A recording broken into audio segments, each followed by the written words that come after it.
So this is our 6th lecture, L6 of coordinate geometry, and I am taking problem number 21. 21st problem मी घेतोय. Find possible pairs of coordinates of fourth vertex D of a parallelogram. ठीक है. Find possible pairs of coordinates of fourth vertex D of a parallelogram if three vertices are, तीन vertices दिलेत आणि चौथा vertex कुठे असेल असं विचारलंय, किंवा what are the coordinates of the fourth vertex and the three vertices are 5, 6, 1, -2 आणि 3, -2. ठीक आहे. So now let's plot the 3 points. The 3 points that have been given are 5, 6, 1, -2, 3, -2. हे 3 पॉइंट्स त्यांनी दिलेले आहेत. So will first just consider these 3 points. तर हे असे पॉइंट्स आहेत बघा. यू कॅन ऑब्झर्व असे 3 पॉइंट्स आहेत, 1, 2 आणि हा 3. आता एक लक्षात घ्या, from the figure can you tell me one more point where you can get a parallelogram. अजून एक पॉइंट सांगा जिथे तुम्हाला पॅरलेलोग्राम मिळू शकेल. फोर्थ व्हर्टेक्स सांगा so that you will get a parallelogram. Logically सांगा.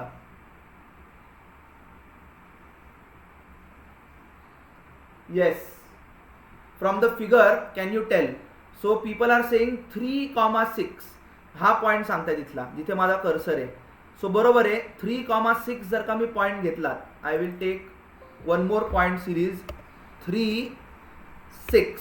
Okay, if I take this point 3,6, हे बघा हा पॉइंट, तर it will form a parallelogram. बरोबर आहे.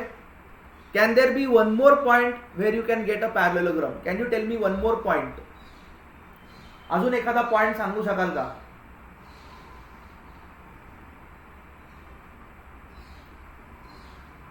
अजून एखादा पॉइंट सांगाल का ज्याच्यामध्ये पॅरलेलोग्राम येतोय? Think, is there any other point by which you can get a parallelogram? म्हणजे हा पॉइंट मी आता ब्लू वाला उडवतो. हे 3 गिवन पॉइंट्स आहेत. अजून एखादा point, one more point by which will get a parallelogram. Tell me. Because if you see the question, they are saying find the possible pairs of coordinates. Possible pairs. So that means there are more than one possible pairs of coordinates of the fourth vertex. Yes. So 7, 6, that is another point. I will plot that also. 7, 6. Okay, तर तुम्ही असं जर का join केलात, हे 4 point असे तुम्ही जर का जॉईन केलेत तरी सुद्धा तुम्हाला पॅरलेलोग्राम मिळणार आहे. किती लोकांना पटतंय? अजून कुठला आहे का point? Is there any other point by which will get a parallelogram? Is it possible?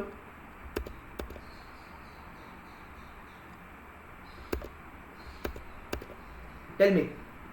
Anything else? Any other possibility? ह्या 2 पॉसिबिलिटी झाल्या. Any other possibility? You will get one more parallelogram if you take -1, -10. So -1, -10 हा पण point चालेल. हा असा parallelogram होतोय. ही side आणि ही side parallel, ही आणि ही पॅरलल. सो 3 ऑप्शन झाले. Anything else? Anything else? Any other option? Rhombus is a parallelogram after all. All right, we are getting 3 possibilities. Now let's do it by equation method. We'll try and find out those coordinates. म्हणजे हा एक येईल which is 3,6 एक answer आलं पाहिजे. त्यानंतर 7,6 एक answer आलं पाहिजे. आणि हे आन्सर येते का नाही चेक करू आपण. -1, -10 ते पण येणार आहे, येईल, ते पण आन्सर येईल. The answers that are there at the back, they have given only 2 values, 7, 6 and 3, 6. या 2 व्हॅल्यूज त्यांनी दिल्या आहेत.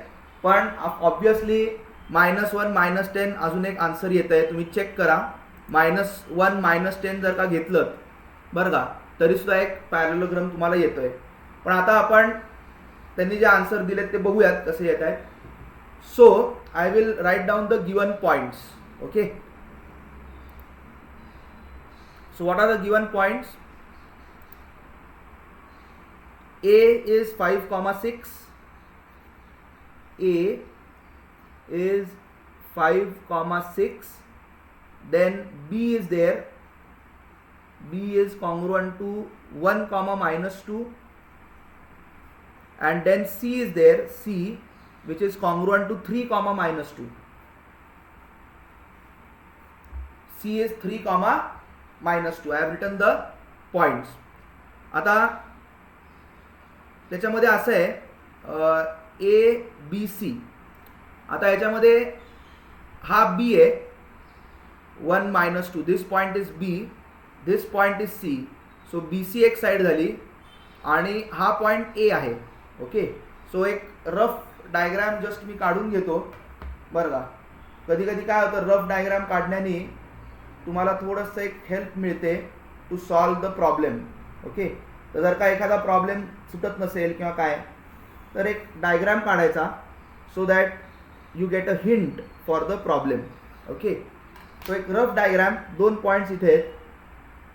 हा पॉईंट बी आहे, हा सी आहे, आणि एक पॉईंट असा इथे आहे which is point A.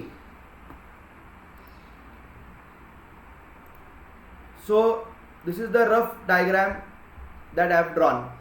Rough diagram, हा ए पॉइंट आहे. आता डी जो आहे तो इकडे पण येऊ शकतो किंवा इकडे पण येऊ शकतो, या साईडला. So D can be over here as well, this is also possible, or on the other side, this side is also possible. इकडे पण आहे आणि इकडे पण आहे, अशा दोन्ही साईडला पॉसिबल आहे. So we can find out. आता कसं करणार, फॉर अ पॅरलेलोग्राम, पॅरलेलोग्राम जर का असेल, पॅरलेलोग्राम, सो बेसिकली काय आहे, opposite sides are parallel.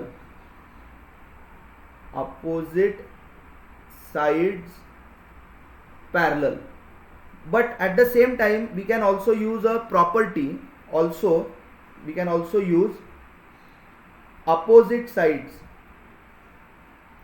Opposite sides are congruent. हे पण आपल्याला वापरता येईल. We can use opposite sides parallel, that is there, that is the definition. But when opposite sides are parallel, opposite sides are also congruent. So इथे parallel वापरायच्या ऐवजी मी मागच्याला पण सांगितलं होतं, for distance formula we will use opposite sides are congruent. हे एक आपण वापरणार आहोत. तर हा पॉइंट डी आहे, डी चे कोऑर्डिनेट्स आपण काढू आणि we will use that opposite sides are congruent. So D चे कोऑर्डिनेट्स मी घेतो x, y. So what are the coordinates of D? Coordinates of D are x, y. मग आता मी काय म्हणणार, अपोजिट साइड्स आर कॉन्ग्रुएंट म्हणजे काय, A B is equal to D C. A B equal to D C येईल, A B is equal to D C. आणि अजून एक काय येईल, A D is equal to B C, हे पण येईल. You will get A D equal to B C. किती लोकांना कळतंय? You will get AB equal to DC and you will get AD is equal to BC, opposite sides. How many of you are with me? How many of you are with me till this point? तुम्ही जरा पटपट reply करा, जरा छान वाटतं. See that you reply quickly. हे कळालं का? AB इक्वल टू DC आणि AD इक्वल टू BC आणि AB is equal to DC. आता हा जो D आहे तो या साईडला पण येऊ शकतो. D can be on this side also, इथे पण येऊ शकतो आणि असा पण पॅरलेलोग्राम येईल, पण त्याच्यामध्ये थोडंसं वेगळं येईल बरं का. इन दॅट केस काय येईल, AC इक्वल टू BD असं येईल आणि AD इक्वल टू BC. हे सेम राहील, पण AB इक्वल टू DC नाही येणार. म्हणजे हां, ते डायगोनल्स इक्वल येतात. बट ठीक आहे, करूयात आपण हे सॉल्व करू. नाव instead of using AB equal to DC, I will use AB square is equal to DC square. I will use AB square is equal to DC square. Is it okay? And I will use, this will be the first equation that I will use, and then AD square equal to BC square, that will be the second equation. आता let's start with this. AB square is equal to DC square. Okay, let's start with this. So AB square equal to DC square चं कसं येईल सांगा. what will happen? AB square equal to DC square. AB square, how much is AB square? AB square ची value सांगा. मी square का करतोय झेपतंय का तुम्हाला? Why I am doing square? Because I need not write route.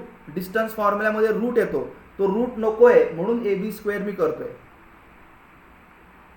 AB square का करतोय? Because I don't want root. Do you understand what I am saying? So what is the value of AB square? So AB, so 5 minus 1 whole square, 5 minus 1 whole square plus इथे काय येणार आहे? 6 minus of minus 2, that is 6 plus 2 whole square. आता distance formula नुसता AB म्हणलं असतं तर ह्याला पूर्ण रूट आला असता. It would have been root of this. पण आता मी फक्त डिस्टन्स फॉर्म्युला नाही वापरत आहे. I am doing AB square. AB square चाललाय. सो AB स्क्वेअर जर का असेल तर मला रूट चालणार नाही, त्याचा स्क्वेअर लागेल. म्हणजे याचा स्क्वेअर घेतला so that I need not write this root. We have done this earlier. आता DC स्क्वेअर, DC ची व्हॅल्यू काय येईल? DC it will be x minus 3 whole square आणि y मायनस ऑफ मायनस 2 म्हणजेच y प्लस 2 होल स्क्वेअर असं येईल. किती लोकांना इक्वेशन कळालं? How many of you got this equation? 5 minus 1 whole square plus 6 plus 2 whole square is equal to x minus 3 whole square plus y plus 2 whole square. If you have any doubt in this equation, tell me. We are basically using AB square equal to DC square. हे आपण वापरतोय. Basically we are using AB square equal to DC square. If you have any doubt, please ask. In my opinion, this problem can be solved easily using slopes rather than using distance formula. We'll try. समजा जास्त अवघड होत असेल तर मग आपण slopes नंतर करू. So 5 minus 1 square is 16 plus 6 plus 2 square is 8. 8 म्हणजे 6 plus 2 whole square is 8. 8 square is 64 is equal to, आता x minus 3 whole square, it will be x square minus 6x plus 9 plus y plus 2 whole square, y square plus 4y plus 4. हे असं येते. Now actually this equation we cannot solve this equation like this. आपण करूयात, no doubt. We will get it as x square plus y square, हा x square plus y square minus 6x plus 4y. म्हणजे आधी x स्क्वेअरची term लिहायची. That is a standard way of writing an equation. First you write x square term, then y square, then x, then y and then constant. आता मला सांगा constant काय येईल इथे? Tell me what will be the constant. हा x square लिहिला, हा y square लिहिला, minus 6x plus 4y. Constant किती येईल? इक्वल टू 0 करायचं आहे मला. Equal to 0. हे 9 प्लस 4 13 येणार आहे. So it will be 13 equal to 80. I want equal to 0. Equal to 0 करायचं असेल तर 80 on that side. So it will be 13 minus 80. 13 minus 80 is minus 67 is 0. Minus 67 is 0. So हे एक इक्वेशन येत आहे. And then we have AD equal to BC. AD is equal to BC. हे पण आहे ना. So if we use that, AD square is equal to BC square. हे जर का वापरलं तर आपल्याला अजून एक इक्वेशन मिळणार आहे. We'll get one more equation if you use this AD square equal to BC square. So AD square, what is the value of AD square? AD square सांगा. It will be x minus 5 whole square, x minus 5 whole square plus y minus 6, y minus 6 whole square is equal to BC square. BC square काय येईल सांगा? 3 minus 1. 3 minus 1 whole square. 3 मधनं 1 गेला आणि -2 म्हणजे तो 0 झाला, प्लस 0 स्क्वेअर असं येते. So if you expand this what will happen, x square minus 10x plus 25 plus y square minus 12y plus 36 is equal to 3 - 1 2, 2 चा स्क्वेअर 4 असं येते. So now what is the equation that you are getting? You will get x square plus y square, x square y square minus 10x minus 12y minus 10x minus 12y, and this 25 plus 36 is how much? 41, 61. 61 minus 4 is plus 57 is equal to 0. These are the equations that you are getting. पण मित्रांनो आपण आता काय करूयात, we will not solve this problem further, कारण काय हे तसं आपल्याला सोडवणं कठीण आहे मित्रांनो. या ज्या दोन इक्वेशन्स आहेत ना, दिस इज वन इक्वेशन, इक्वेशन 1 आणि इक्वेशन 2 सपोज, या दोन सॉल्व करणं तसं आता तुम्हाला जमणार नाही बरं का, तसं जमणार नाही. आपण स्लोप्स वापरू. This problem is to be solved using slopes. This problem to be solved using slopes. Slopes वापरून हा आपण केला पाहिजे. आणि काय डिस्टन्स फॉर्म्युलाने मला वाटलं होतं की जमेल असं, पण हा थोडासा अवघड होतोय युजिंग डिस्टन्स फॉर्म्युला. तर इथे स्टार करून लिहा, स्लोप्स वापरून हा आपण प्रॉब्लेम करू. मिड पॉइंट फॉर्म्युला,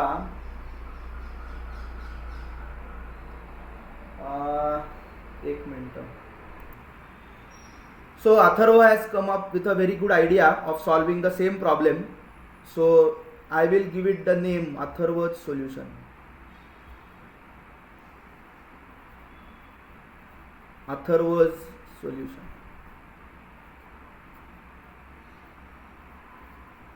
अथर्व आडनाव काय तुझं? आडनाव काय राजा? फुल नेम सांग ना. गायकवाड. काल पण त्यांनी एक चांगलं उत्तर दिलं होतं, व्हेरी गुड. तो काय म्हणतोय की पॅरलेलोग्राम जर का असेल, if you have a parallelogram, diagonals bisect each other. Diagonals bisect each other. ठीक है.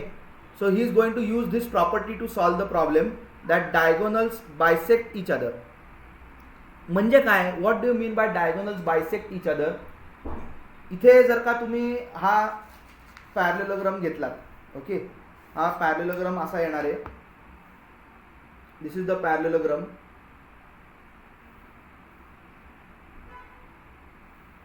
ठीक आहे, हा अशा टाइप मध्ये पॅरलेलोग्राम येईल. तर if you consider diagonals AC आणि BD या जर का डायगोनल्स घेतल्या तर त्या बायसेक्ट होतात. Bisect each other. Diagonals bisect each other. ह्याचा अर्थ AC mid point of AC आणि mid point of BD are same. बघा पटतंय का? So I will write midpoint of AC is same as midpoint of BD. midpoint of AC is same as midpoint of BD. आता AC चा midpoint काय येईल सांगा? What is the midpoint of AC? Just use your midpoint theorem. AC चा midpoint काय येणार आहे? 5 plus 3/2. 5 plus 3/2 हा x कोऑर्डिनेट झाला आणि y कोऑर्डिनेट काय येईल? 6 plus -2. 6 plus -2/2 हा झाला AC चा midpoint आणि it is congruent to, it is coincident with midpoint of BD. BD चा मिड पॉइंट काय? x plus 1/2 बी इज 1 ना, एक्स कॉर्डिनेट एक्स प्लस 1/2 आणि y -2 हा y आणि हा -2/2. So now if you equate ह्याची व्हॅल्यू काय येणार आहे 5 + 3/2 is 4. 4 is equal to x plus 1/2. Okay, so therefore I will get value of x काय येईल, हा 8 मधनं 1 गेला, value of x will be 7. आणि सिमिलरली इथे काय येणार आहे 4/2. 4/2 इज 2. y कॉर्डिनेट म्हणतोय 4/2 is 2 is equal to y -2/2. So y ची व्हॅल्यू काय येणार आहे 4 + 2 that is 6. So you get coordinates of D as 7,6. Coordinates of D will be 7,6. आणि मगाचं जे आपण इक्वेशन लिहिलं होतं दिस पर्टिक्युलर इक्वेशन, ह्याच्यामध्ये ऑब्व्हियसली 7,6 सॅटिस्फाय होणार आहेत, पण हे दोन इक्वेशन सॉल्व करणं फार आपल्याला कठीण जाईल. It will be difficult to solve these 2 equations.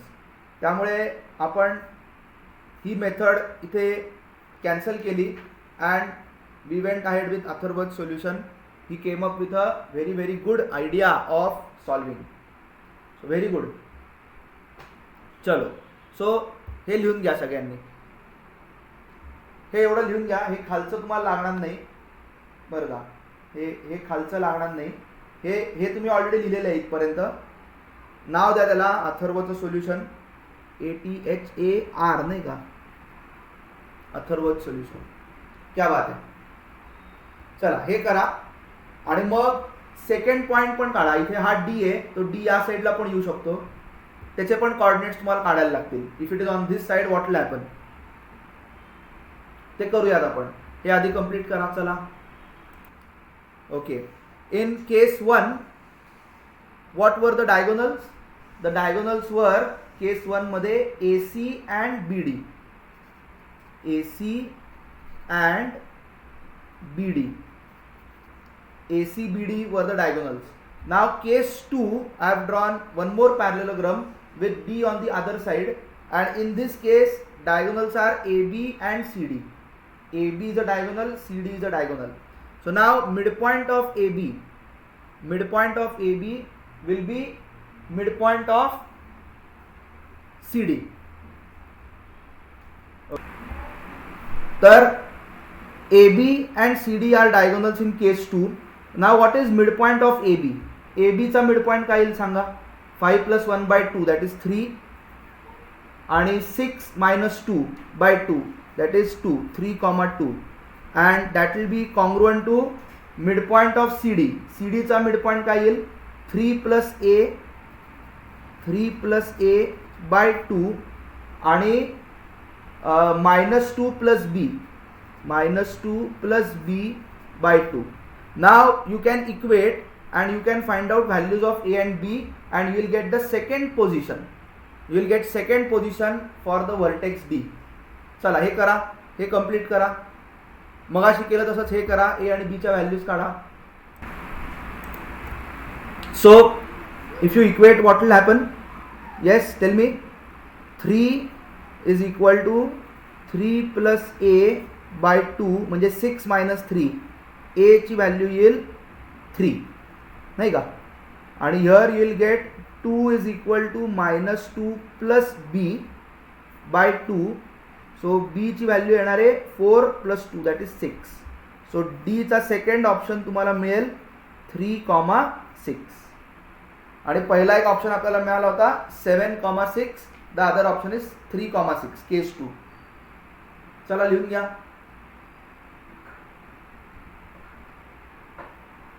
लिहून घ्या चला पटपट. Now will consider case 3. Now this is B, हा C आहे आणि हा A आहे. So BC will be 1 diagonal. Okay, BC is 1 diagonal. ही BC डायगोनल होईल अशी ही बरं का. हा A तसाच आहे आणि हा जो D आहे तो या साईडला येणार आहे इकडे. D will be on this side. So BC and AD अशा डायगोनल्स येतील. सो केस 3 पण पॉसिबल आहे and in that case diagonals will be BC and AD. Diagonals कोणत्या येणार आहेत? BC and AD. ह्याचं करा बरं तुमचं तुम्ही. तर एक लक्षात घ्या, तुम्ही जर का केस 1, केस 2, केस 3 असं बघितलं ना, तर ज्या काही पॉसिबिलिटीज आहेत, डायगोनलच्या 3 पॉईंट्स आहेत. डायगोनल्स कुठले कुठले येऊ शकतात?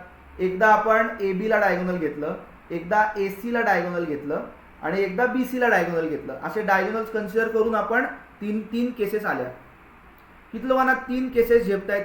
टेक्स्टबुकमध्ये त्यांनी 2च धरले आहेत. They have considered only 2 cases.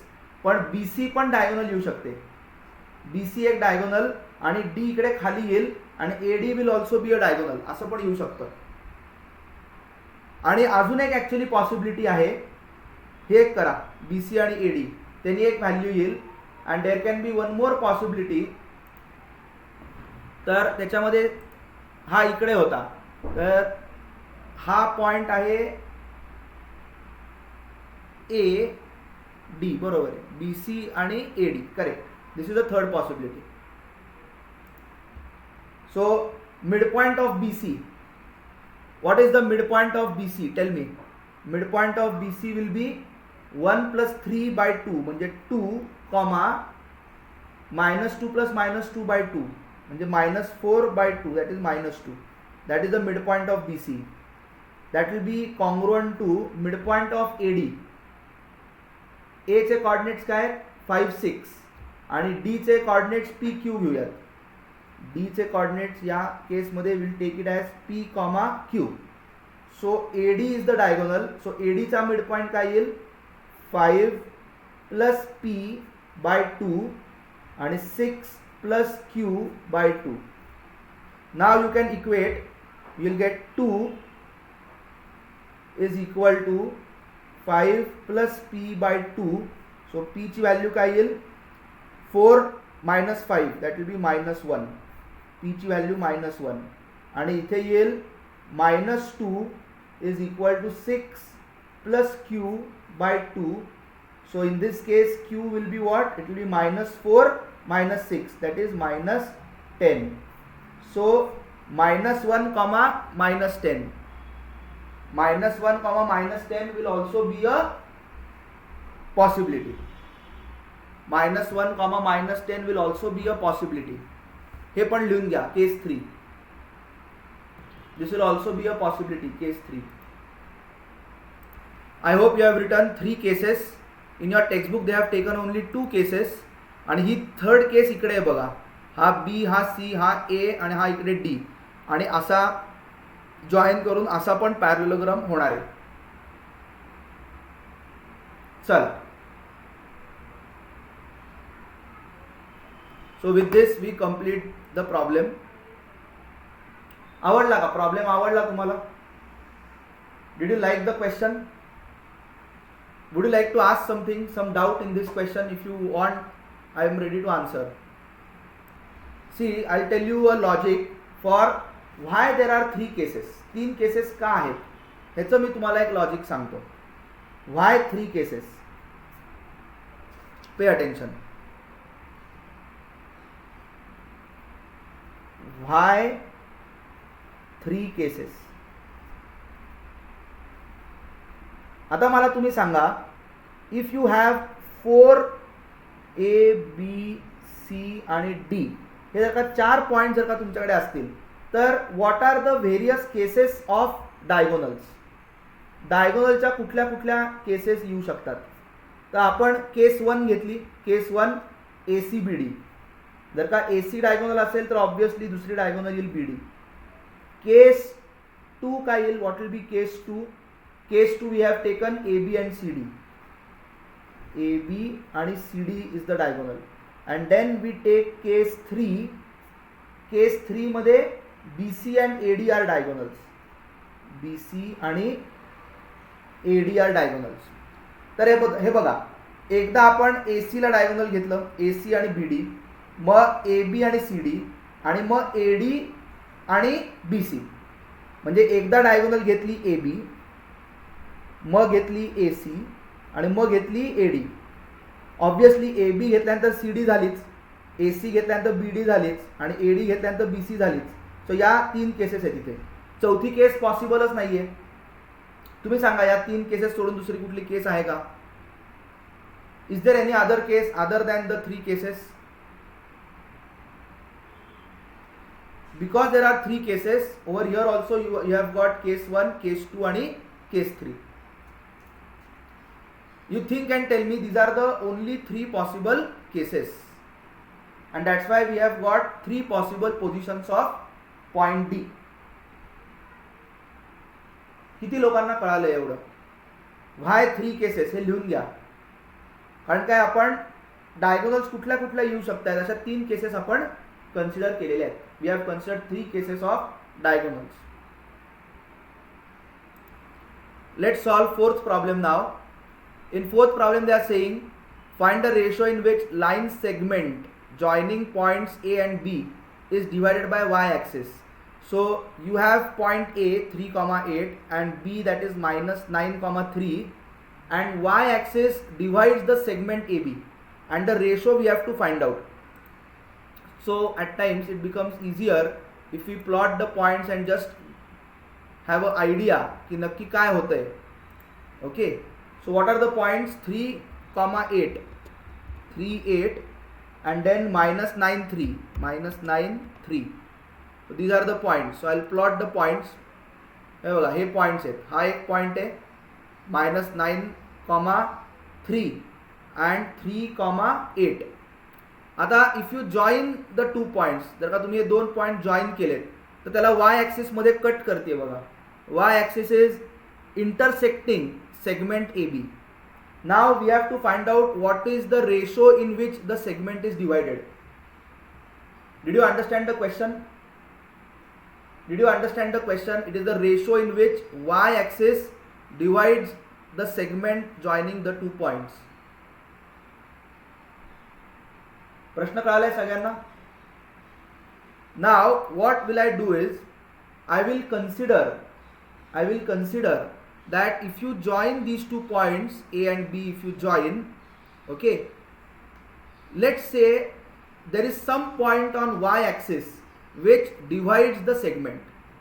Okay, so what I'll do is these are 2 points A and B. A आणि B. A पॉइंट आहे, B पॉइंट आहे. A चे कोऑर्डिनेट्स 3,8 आहेत, B चे कोऑर्डिनेट्स -9,3 आहेत आणि ह्याच्यामध्ये कुठेतरी एक पॉइंट आहे. There is some point say P. हा जो P पॉइंट आहे तो y ॲक्सिस वरती लाय होतोय. P कसा आहे? P lies on y axis. ठीक आहे. आणि P पॉइंट AB ला कसा डिवाइड करतोय that we have to find out. We have to find out the ratio in which P divides AB. आणि P कसा आहे? P is lying on y axis. So P चे coordinates काय असतील सांगा. What will be the coordinates of P? What will be the coordinates of P? Tell me. Very good. 0,y. Because it is lying on y axis, coordinates will be 0,y. आता ratio विचारलाय. So we have done such a problem. Either I'll take the ratio as m/n or I can take it as k/1. m/n or k/1 किंवा p/1. काय घ्यायचा ratio? m/n घ्यायचा? काय घेता येईल? It is your choice. m/n पण घेता येईल, k/1 पण घेता येईल. So let's take it as m/n. मी तुम्हाला दोन्ही मेथडनी करून दाखवलंय बरं का. k/1 नी पण सांगितलंय, m/n नी पण सांगितलंय. m/n घेऊ. So now formula for x coordinate. What is the formula for x coordinate? It is mx2 plus nx1 upon m plus n. This is the formula. So what I do is, you know you have to do cross multiplication. So we will do m into -9. m into -9 cross. काय आठवतंय का नाही? Cross सांगितलेलं. So it will B -9m plus 3n. Okay, -9m plus 3n upon m plus n, isn't it. पण हा x म्हणजे actually x नाही आहे, x कॉर्डिनेट 0 आहे ना, x कॉर्डिनेट 0 आहे, p चा x कॉर्डिनेट 0 आहे. So this 0 is given by m into -9 plus n into 3 upon m plus n. I hope you are getting it. So now m plus n, I'll take it on that side, so it will be 0. So therefore I'll get minus 9m plus 3n is 0. I'll take 9m on the other side, therefore I'll get 3n is equal to 9m. So me ratio कुठला विचारलाय त्यांनी, divides A B म्हणलंय का divides B A म्हणलंय. बघा, find the ratio in which line segment joining the points A B is divided. So पहिल्यांदी A येतोय आणि नंतर बी येतोय. सो आन्सर लिहिताना पण तसंच लिहायचं, एम अपॉन एन, ए साईडला एम आणि बीच्या साईडला एन आहे. So M is to N त्यांनी विचारले. So therefore M by N ची व्हॅल्यू काय येईल, what will be M by N, how much is M by N, M by N will be 3/9 or 1/3. Therefore final answer, y axis divides AB in ratio 1:3. So when I say 1:3, 1 is towards A and 3 towards B. किती लोकांना problem कळाला?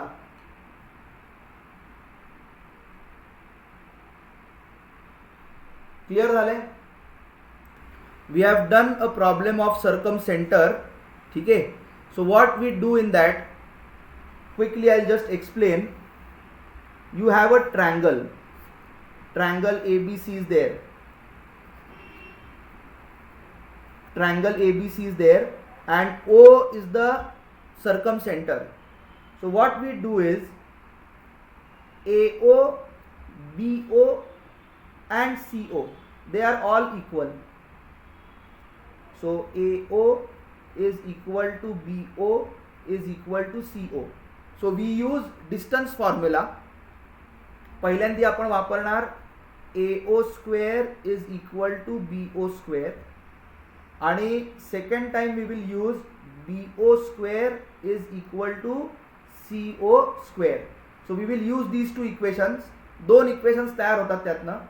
x square y square cancel out will, so these equations are not difficult to solve. You will solve these two equations and then you get coordinates of O. So we have done such a problem. Okay, so please use that and solve.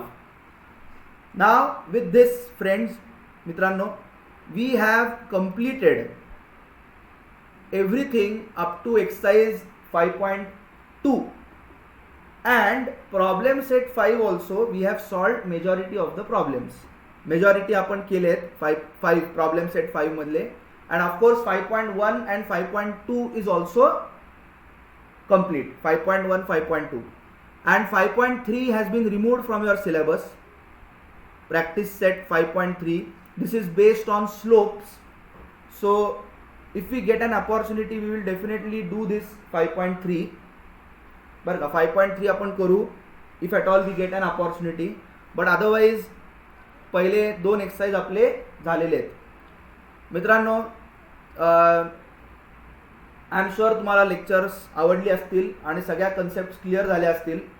आणि coordinate जॉमेट्रीचा कुठलाही problem जर का आला तर तुम्हाला फुल marks मिळायला पाहिजेत. ठीक आहे, you should get full marks if at all there is any question on coordinate geometry. Is it okay? Now we can remain in touch. आपण टच मध्ये राहूयात बरं का. आणि त्याच्याकरता the best way to remain in touch is our group. ठीक आहे, त्याचं नाव आहे कोहेरन्स स्टडी हब, असं मी नाव ठेवलेलं आहे ग्रुपचं. तुम्ही त्या ग्रुपला जॉईन करा आणि मी आता परत त्याची लिंक पाठवतोय. आणि मी त्याच्यामध्ये जेव्हा केव्हा माझं लेक्चर असेल तेव्हा मी त्याच्यामध्ये पोस्ट करीन, ग्रुपवरती टाकीन आणि you can join those lectures. ठीक आहे, मोस्टली सॅटर्डे संडेला घेणार आहे मी. आता परत ते पाठवले लिंक आणि मित्रांनो, तुम्ही तुमच्या फ्रेंड्सना जरूर इन्व्हाइट करा on my behalf. Invite your friends and ask them to join the group as well. तुमच्या शाळेचे फ्रेंड्स असतील किंवा शाळेचे तुमचे पेरेंट्स ग्रुप किंवा स्टुडंट ग्रुप असतील, त्याच्यामध्ये तुम्ही प्लीज तो मेसेज फॉरवर्ड करा. We are going to start from 22 of November. Lectures कधीपासून चालू करणार आहे? When are we going to start? Yes, tell me. When are we going to start lectures? After your Diwali. दिवाळीनंतर 22 November onwards. Okay, 22 November onwards. So I hope you enjoyed. मला थोडंसं जायला लागतं आज, एक 5-10 मिनटं लवकर. लेक्चर आवडले तुम्हाला? होपफुली सगळं समजलं, प्रॉपर कळालं. 2 एक्सरसाइज कंप्लीट झाले. मी तुमचे 2 एक्सरसाइज घेतले, distance formula, section formula and many problems based on the 2 फॉर्म्युले. सगळं ओके, टकाटक.